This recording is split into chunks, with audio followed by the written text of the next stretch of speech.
peace, and blessings. Welcome back. Today, we've got an interview with Dr. Ivor Mectin. He is the author of COVID-19 Ultimate Misinformation. It's out now on Amazon. The links will be below. Quick disclaimer, this video is not about promoting conspiracies. This is about challenging them. This is about challenging the misinformation that's out there. And without further ado, Dr. Ivor Mectin. And welcome to the channel, mate. Okay, would you like to introduce yourself and tell us why you're here today? So I'm known as Ivor Mectin, at Ivor Mectin1 on Twitter. So I am an ex-9/11 truther, which I got back into in 2014. And I've recently written a book on COVID-19 misinformation, which is now published. So I'm an ex sort of truther and now doing a lot of fact checking on the COVID stuff. Yeah, sweet. Yeah, we actually met on Twitter talking about 9/11 truth because you sent me an essay where you'd got out of it. When did you get into like the 9/11 conspiracy movement? So that was back during the summer of 2014. So that was when I was about halfway through my undergraduate course at university, and was sort of like, all my friends were away because all my friends were mostly uni friends at that point, and I was just like on YouTube, on video games on YouTube. You eventually are going to end up on that side of YouTube if you spend enough time on there. It's like an inevitability. So I ended up watching the movie Loose Change. That was sort of what got me into it originally. And then after that, I got into sort of AE 9/11 truth. And I thought, these are the really, really credible people who are speaking out about this. I also got into the 7/7 truther stuff by watching that movie by Muad'Dib. Can't remember the name, but that was, I found that very compelling at the time as well. Yeah. Yeah, it is when the architects and engineers for 9/11 truth definitely have, they sound like they have an air of credibility to them, don't they? Yes. Like you yourself, you have a PhD in metallurgy. Yes. So you could have understood a lot of the stuff they were talking about, really, when it came to steel beams or thermite or stuff like that, right? Yes. So what sort of happened was, I would say I was at the exact point in the Dunning-Kruger curve. Like, I'd learned quite a bit of metallurgy, but not understanding it to that sort of super high level at that point. So it's sort of like I was on the Dunning-Kruger curve, and these people, are sort of authorities like I would have seen in my lecturers at university myself. They're talking in the same sort of language. So that sort of was what really gave that movement credibility in my eyes at that point. So how long was you doing that for then? So I was into, again, memories are a little bit hazy, but I was into the 9/11 truth movement for about 3 months. Just like watching, very compelled by the videos, watching them. Well, every couple of days, you get kind of sucked into it, don't you? Were you like completely convinced? I was like 99% convinced for about 3 months or so. What did you like think it was like a government inside job type of thing, or did you think it was further? What I thought George W. Bush really wanted his war in Iraq. So if he can fabricate something, knock those buildings down with thermite, order some planes to be crashed into there, knock them down with thermite, get Saddam Hussein blamed for it, he can get his war. And, and also there was that thing called PNAC, the Project for the New American Century, where they say, we can only fulfill our agenda if there's going to be this new Pearl Harbor type event. And that was published almost 1 year. I think truthers sometimes jazz it up a little bit and say it was published exactly 1 year, but it wasn't. Yeah, exactly. So what was it exactly that changed your mind? So all of that, I would say one of the most significant moments in sort of like my progression was when I encountered the videos of Power M 1985, is Miles Power. He's a chemist, and he sort of interviewed 9/11 truthers on one of their rallies on the, I think it was 6th or 7th anniversary. No, a bit later than that, maybe 10th anniversary. And he sort of went through the arguments, because one of the things what gave it credibility in my eyes at the time was there was that paper by Stephen Jones, which he was presented as this very credible peer-reviewed paper, which talked about how there was evidence of thermite in the dust. But when Miles Power went in detail onto it, he found out that it was essentially a fake journal run by a fake publisher, where you can literally publish a random letter of words to there and it will say, we have peer reviewed it. So that was sort of like the biggest moment of, okay, now I've been lied to by this movement.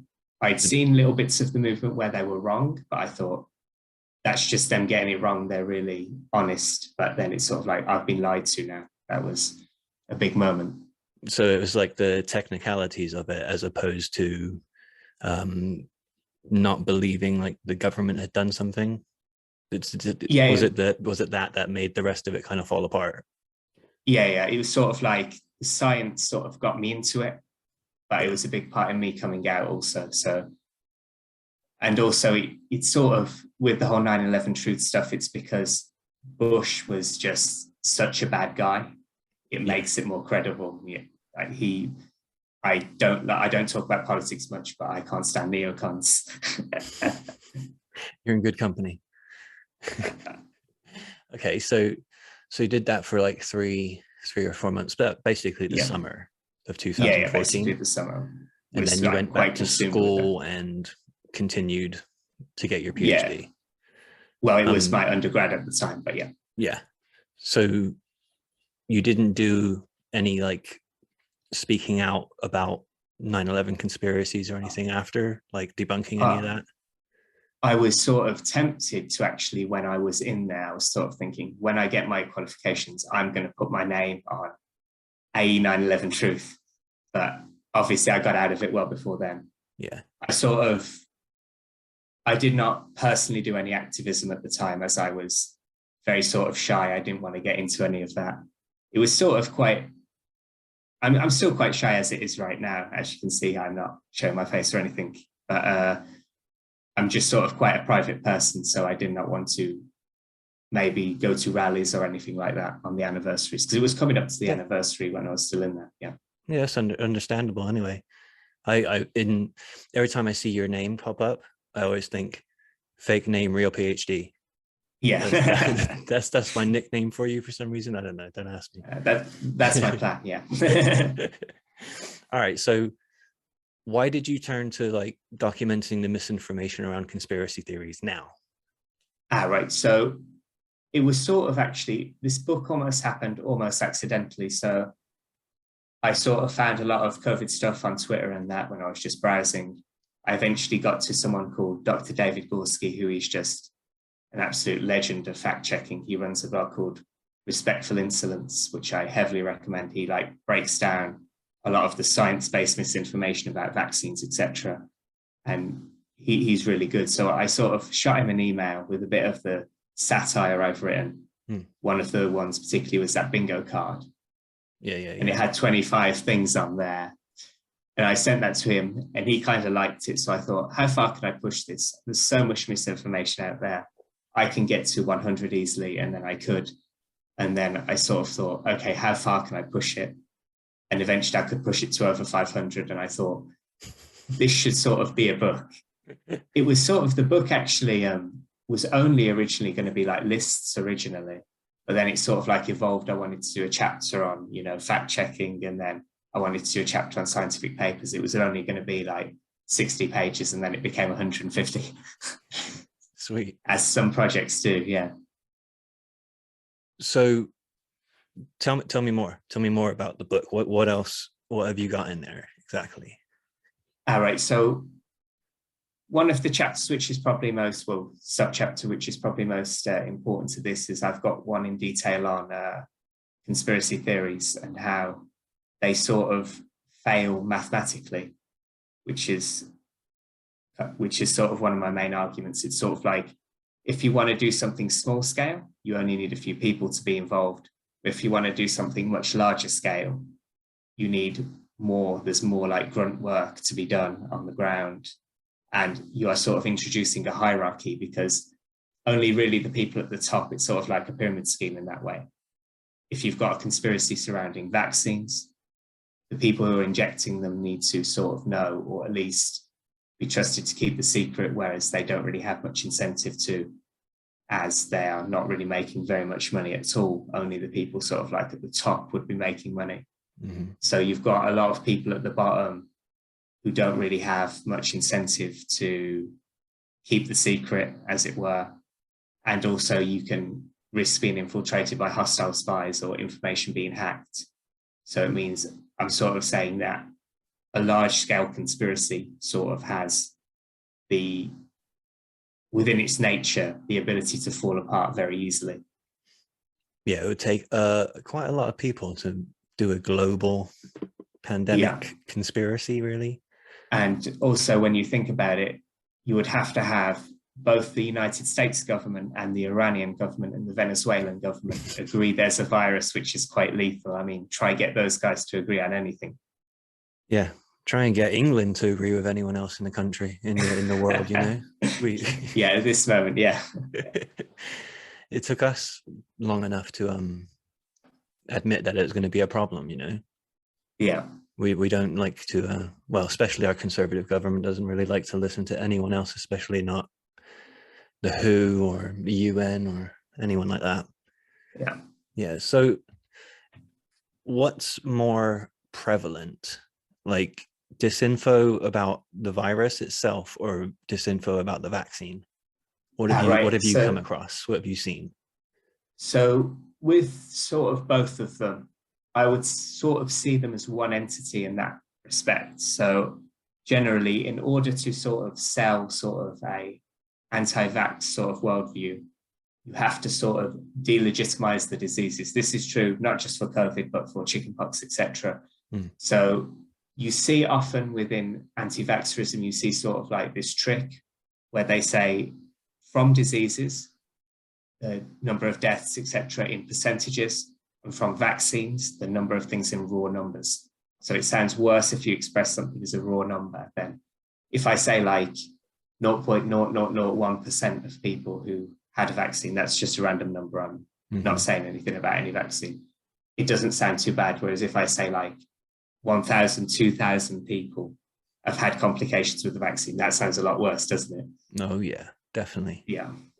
So it's sort of like they have to sort of delegitimize the disease in order to sort of say, well, these vaccines also have risks, so those risks of the vaccines are worse. So, I mean, it's a bit of a tricky question to answer for me personally, because I've always sort of seen them as one sort of entity, as it were.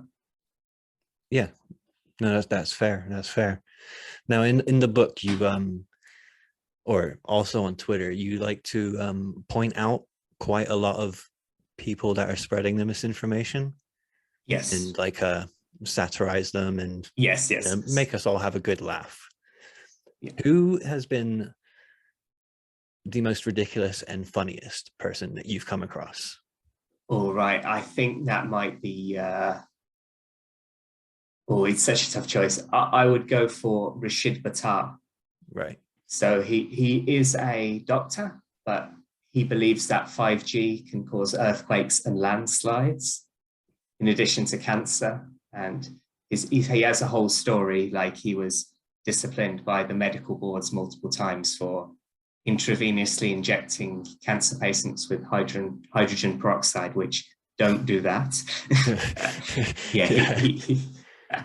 And he sort of like really manipulated their bills to make them a lot higher by doing pointless tests on them. He's really quite vile.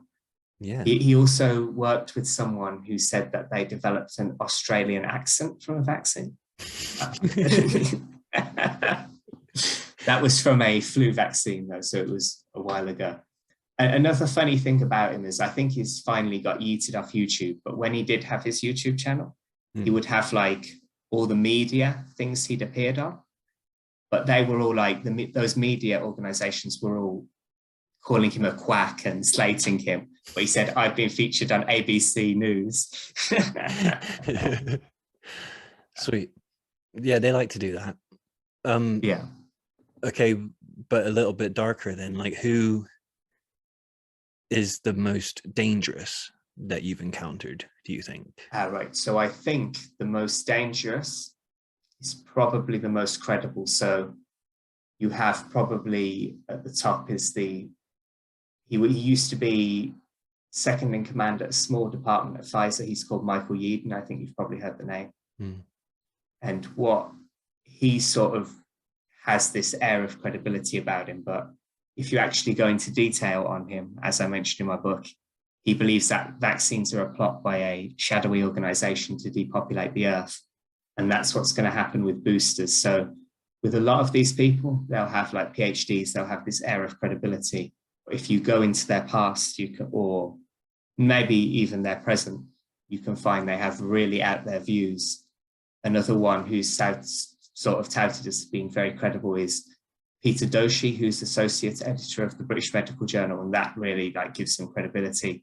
However, in the past, he's signed literally petitions saying HIV does not cause AIDS, and he has never like recanted those views or anything like that. So I really think it's important to sort of get the histories of these people out there. Yeah, because they are very touted. Yeah. Absolutely. It sounds though like he's been watching Millennium 2000. Oh yeah. Well, the very sad thing about Millennium 2000 is that I look at comments on not your videos about it, but like reposts of it. Yeah. And they're predicting like vaccine microchips by 1997, cashless society by 1998, and stuff like that. But if you watch it, you will find comments from truthers saying, these guys got everything right.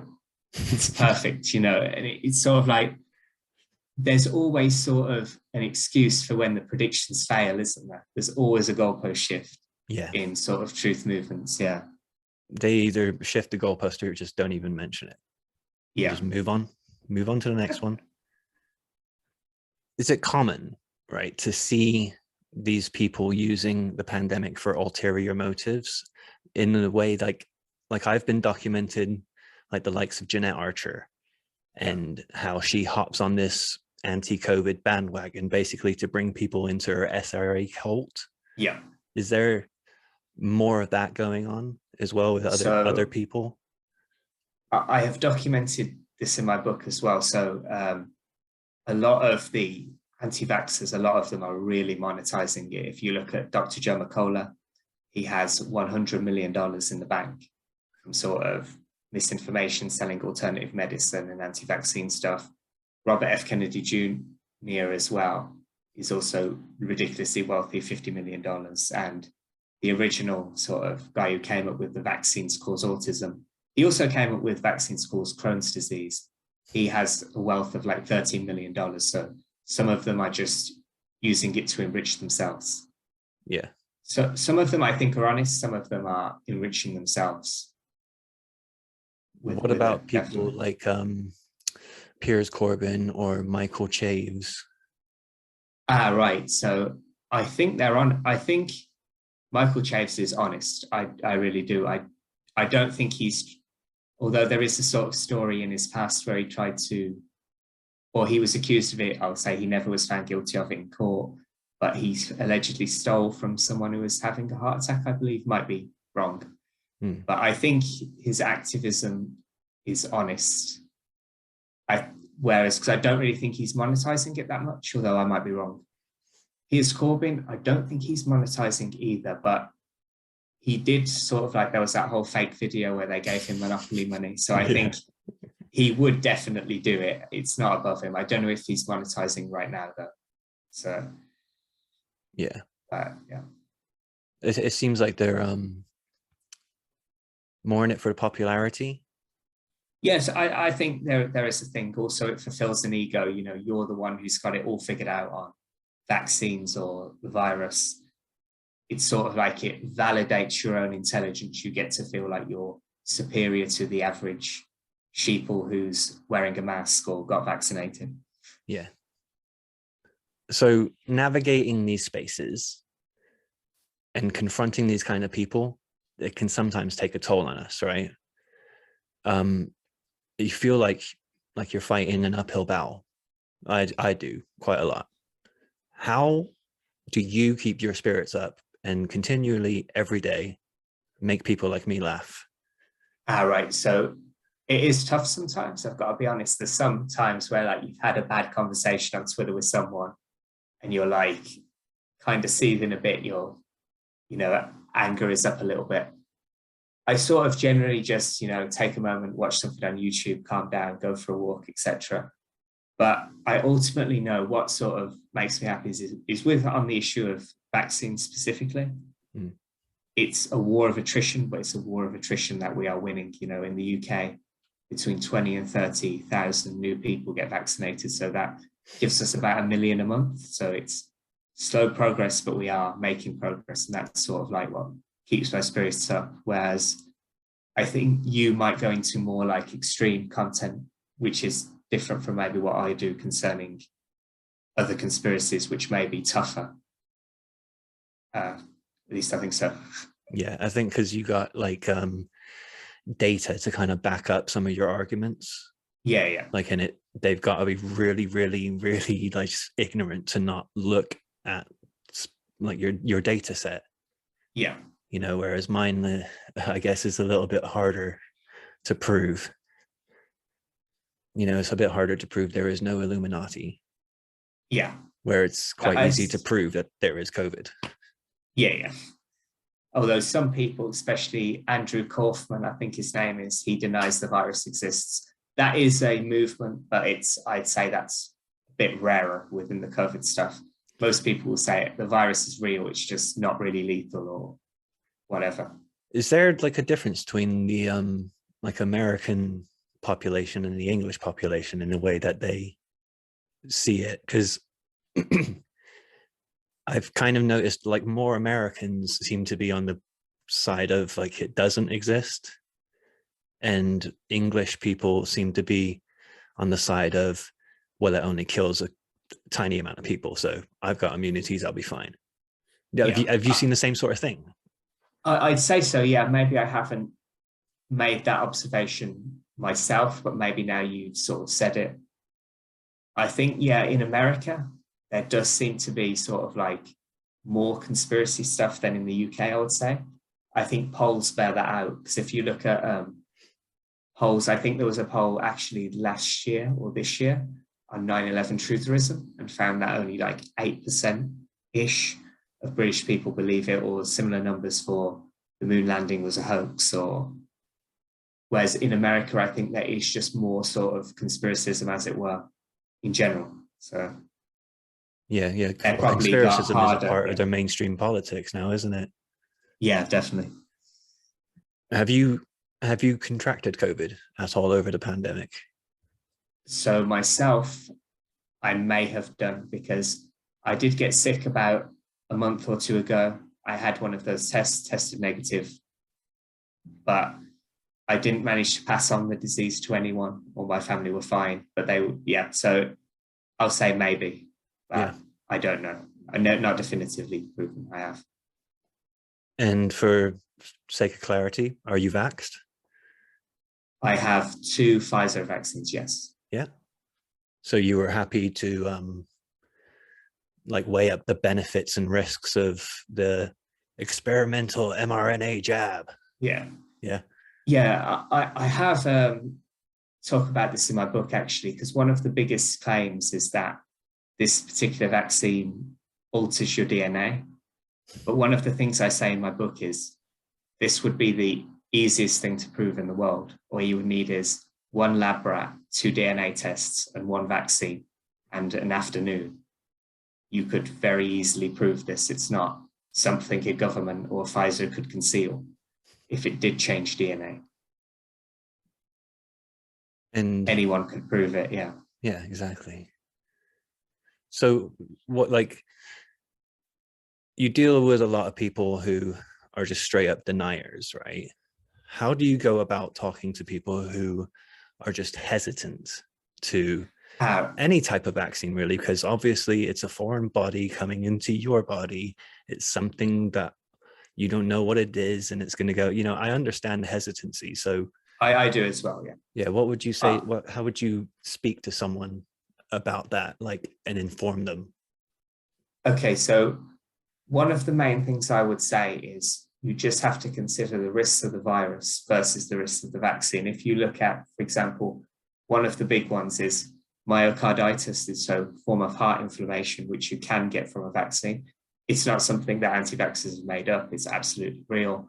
Mm-hmm. It happens in about, I think, between 2 or 3 on the 100,000. So, and most cases of it are mild and do recover naturally, but it's an issue which is also faced with people who get the virus, and it's a lot more common in people who get the virus. So I think I would just say to them that temper any analysis of the risks of vaccines versus the risks of the virus itself. Say, for instance, with the, say, for instance, like MMR vaccine, like the diseases it prevents against are way more likely to have complications than the vaccine itself. Vaccines absolutely do have risks and complications, and I think it's very clear to be honest with that. But I think you have to compare the two side by side. Yeah, that's exactly what I had to do for myself, because being that conspiracy theorist for 15 years and always having a problem with like corporations or authority, really, I had to kind of question it myself, and Yeah. that's how I came to my conclusion, was weighing up the benefits or the risks. Yeah, I think another thing to mention here is that there is a difference between the technology itself and the sort of company who makes it. I say the same thing with sort of GMOs. Monsanto can do bad things, and we can all agree on that. But fundamentally, that doesn't mean that GMO foods or whatever are potentially or deliberately designed to harm people or kill people or anything like that. The companies can be bad and we can criticize them, but doesn't mean that all the technologies produced by them can also be fantastic, even though they've sort of got profit motives and stuff like that. Yeah, because at the end of the day, they're just manufacturers, aren't they? They didn't necessarily, they're not the scientists that came up with the thing. Yeah. It's like they just manufacture it for the scientist who came up for it. Yeah. I would wager that like 99.9% of the people who work in pharmaceutical or GMOs are really just great scientists, great people trying to find how to improve society, really. Yeah. I sort of did see one vaccine. I did see one vaccine hesitant person say what brought him around was he had a headache and he went to take a pill and he looked at the back of the box and saw Pfizer, and he'd been taking those pills his entire life. So he thought, okay, maybe it's not so bad. Yeah, exactly. So mega hypothetical here. What do we do tomorrow if it comes out that we were wrong and they were right? Oh, well, absolutely. You've always got to be open to evidence. I have no sort of allegiance to this side, as it were. I'm there because I believe the evidence is where it is. I've joked before, these engineers used to say that the best way to fly was in massive sort of balloons full of hydrogen gas, and now they're saying it's planes. What is it? Yeah. Where sort of like, obviously if the evidence changes, I will absolutely change with it. I'm no problem admitting I was wrong.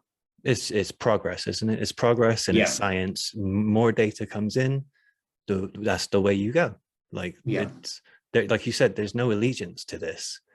It seems like the people who are hesitant, but the people who are staunch anti do seem like they're, they pay their allegiance to that, like it's on their side or something. Yeah, it is true. I think because of the sort of emotional power it gets you, you figured it out. You're not one of the sheeple anymore. And the community you've built around that, it sort of gives you an allegiance. Whereas I don't particularly have an allegiance. If a new vaccine side effect comes out tomorrow, which in a certain demographic or people with a certain condition proves that the vaccine is more lethal to them than the virus, I will absolutely say those people shouldn't be vaccinated. Yeah. I'm absolutely fine. Yeah. Well, whatever the data says, however the science goes, right? Yeah. You know? All right. So I got some questions from Twitter and from Facebook from a couple of people. You happy to take them? Yeah, I'll take them. Yeah. Yeah. We got one from @Nicholas C. Gray, who's asking, what does he make of the lab leak versus zoonotic debate? All right. So where I am personally on this is, I think lab leak needs to be split into two categories, sort of. There's the sort of intentional Chinese biological weapon category, and there's the sort of accidental leak category. So I'll take on the former first. So I don't regard there being any credibility to the intentional Chinese biological weapon thing, because I think that if the Chinese could not conceal the virus, they did originally try to conceal the virus. There was that doctor who tried to get the message out, and we all heard his message in the end. I think that the amount of people who would have to be involved within the Chinese government and how Chinese government is being spied on by Western governments, etc., for it to be an intentional biological weapon, I don't give that theory any credibility. As for leaked from the lab, I say there's a small chance. I think that there's been sort of stuff where they found similar viruses in bat populations, except in other animal populations, which sort of gives it this credibility that it came from nature. But I think if definitive proof comes out tomorrow that it was leaked from the lab, I'll absolutely go with that. Yeah. It's all about being honest, isn't it? Yeah. And we have another one. Oh, this one's similar to one of the questions I asked, actually, from Evidence Challenge @Dense I know EV. him, Yeah. I've got one. On balance, which has made a more negative effect on vaccine uptake? Misinformation about vaccines or misinformation about COVID-19? All right. I will say again, I sort of see them as one entity in that way, where they have to undermine the lethality of a virus to sell an anti-vaccine message. So I think those things are one entity. I've talked about this before, so I don't want to go too much into detail. Yeah. And can you see me? Yes, I can. Yeah. Yeah. And he says, there's a dog. Oh, yes, I've seen that tweet. You saw the dog. All right. Yeah. And thank him again from me for my dog's inclusion. Here he is with his misinformation bashing stick. He means business. Yeah. He does look like he means business, doesn't he? Yeah. All right. Another one on Twitter from Phoenix @Dog of Heliopolis. How widespread is the prescription of ivermectin for COVID treatment prophylaxis? I occasionally see patients with it on their med list, and I'm unsure if doctors are just trying to placate patients or if they believe it works, or probably some of both. I would agree with that, probably some of both. As for how widespread it is, I don't necessarily feel that prepared to give an answer on that, because there's so many different countries, etc. One of the biggest ones they're saying now is Japan is widespread using it. That isn't exactly true. I think it was sort of, which two countries was it? It was Japan and somewhere else where they claimed it was massively used, but it really wasn't. All right. As for... Yeah, sorry, go ahead, carry on. Yeah, so as for, I think it's more probably given in America, because there's a group called America's Frontline Doctors who believe women are getting issues from having sex with demons, or at least one of their members does. But they were giving it out quite widespread as part of like a money-making scheme. So I think it's probably more widespread in America. Mm-hmm. I would say there's probably a lot of doctors who do believe it works. I think the evidence is presented in quite a credible way, but it really isn't. Like a lot of the trials they cite have like 2 deaths in the control group and 1 death in the ivermectin group. You can't really draw super strong statistical conclusions from that or anything. You need a very large trial. So I'd say some doctors probably believe it. Some doctors, it's a grift. Sometimes maybe, I suppose in America, it's got that for-profit system, doesn't it? So there might be a air of the customer is always right about some of those prescriptions as well. Yeah, obviously America's massive. It's got lots of different states and Yeah, lots of different rules. Is it prescribed over here in England at all? I I think not, but I'm not exactly definitive. Yeah. I'll jump over to one on Facebook because it's actually to do with what we were just talking about. This one's from my friend Alistair McKinnon, who is a conspiracy theorist who I've known for about 12, 13 years. He's Right. very, very cool guy, very informed guy. And he wants to know, like, if you had any comments on Japan's general prescription use of ivermectin from August this year. And please don't spin it as a replacement, is what he says in the end. So as a replacement for a vaccine, do you I mean? think so. Yeah. So I don't think Japan has really used it that much, if I remember correctly. I might be wrong on that. It absolutely, I believe it doesn't work very strongly because if you look at the evidence, the in vitro evidence of it having those antiviral properties, you only really got them at very high doses, which would be kind of ludicrous for a human to take, as it were. So, sort of theoretically, I don't really think it can work. So, as for Japan, I don't think they really use it that much, and they are vaccinating more than ever. Yeah.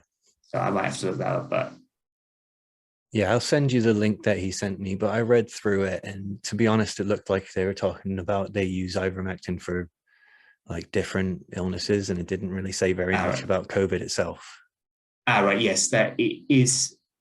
I will say this about the drug: it has won a Nobel Prize, and it is very good at treating parasitic infections like river blindness. So it's not a useless drug at all. It's not only used to deworm horses. It does have human applications, but I joke in my book that the lobotomy also has won a Nobel Prize in medicine. So does not mean it's a necessarily a COVID-19 cure. That was good. It It has was that good property. science at one time. Yeah. Okay, we got one final question from Twitter, which is from the Ballram U podcast. And he would like to know, will you be doing another book on the lies, conflict of interest, corruption, coercion, and lobbying from the other side also? All right. So I do actually talk about this in my book a little bit. I may not be doing that book. I don't think I could write it in my style, etc. I think absolutely, there's the whole way the pharmaceutical industry works and how ethical is it for them to make XYZ money out of a vaccine when, especially in some cases, they're withholding it, donating very few doses to poor countries who need it the most.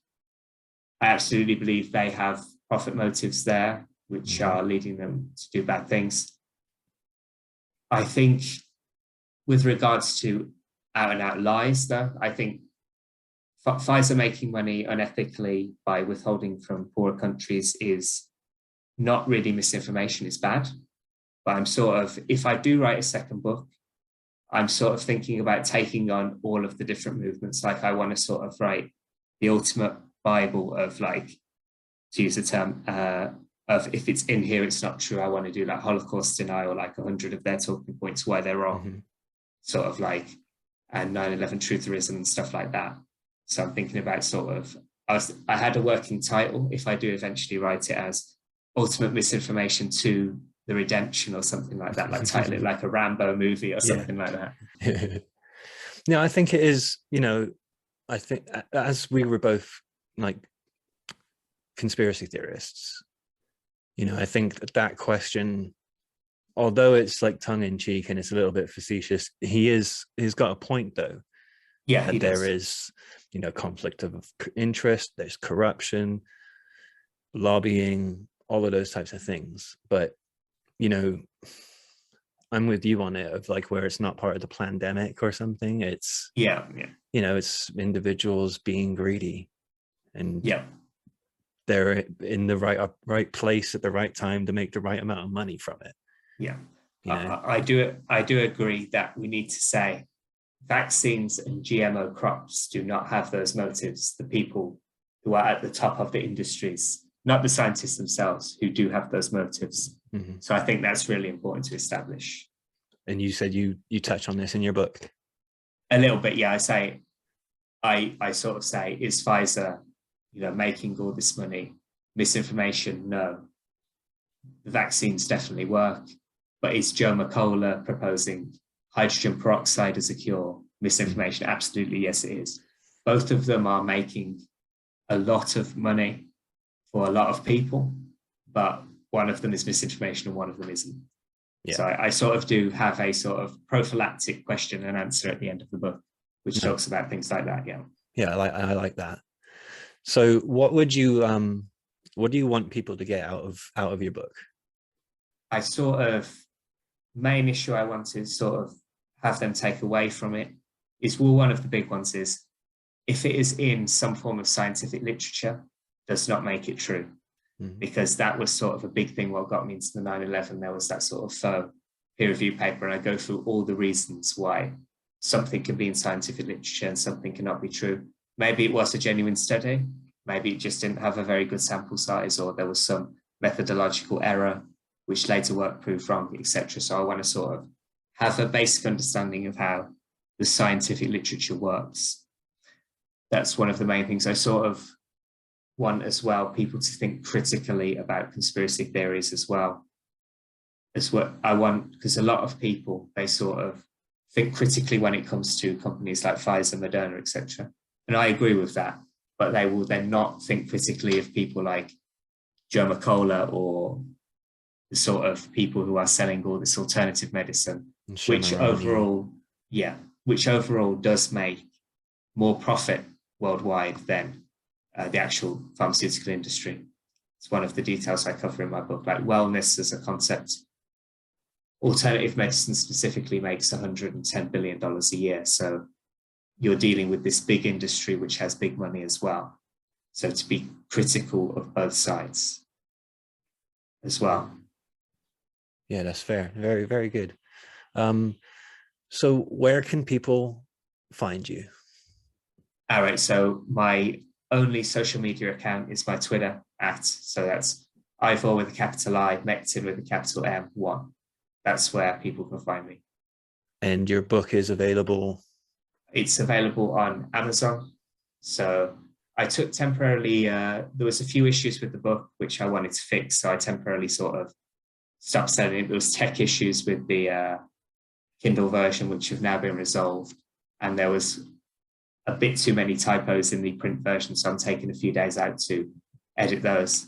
I've explained that to my fans. They're completely fine with it. I've got the greatest fans in the world, in my opinion.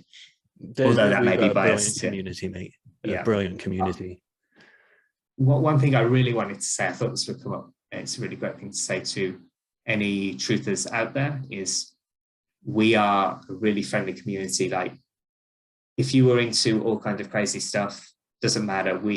If you want to become X, we don't judge. We really are accepting. Brent was in it for 15 years and he's, been accepted, and we're a really great friendly community on this side. Yeah, I can attest to that. I did not really expect specifically a debunking community to be so accepting of specifically myself, who was into everything I was into, but it is such less toxic environment than the one I was in for 15 years. It's been great. I think another thing with sort of conspiracy theories is that they have the narrative where anyone who was X was never really a real person to begin with, or something. Mm-hmm. They were sort of spying on the movement and then they got out. I mean, that is a long game for the government to play, for you to be in there for 15 years and then get out as some form of propaganda sort of move. That's a long-term game to play. Yeah, it's like a plot of a movie, isn't it, really? Yeah. So is there anything else that you'd like to touch on quickly? Ooh, I don't really know if there's really that much. I think we've covered a lot today. Yeah, I would be happy to appear on the show again. of If you want course. to talk about anything else? Yeah. Yeah. Yeah, I had a great time. I had a great time chatting to you finally. Yeah. Yeah. Yeah. Thank you so much for coming on, mate. Yeah. Thank you for having me on this great show. No worries. Well, that was it. Dr. Ivor Mectin, author of COVID-19 Ultimate Misinformation. I hope you enjoyed that as much as I did. That was very enlightening, very fun conversation, and hope to do it again. Don't forget, link below for his book.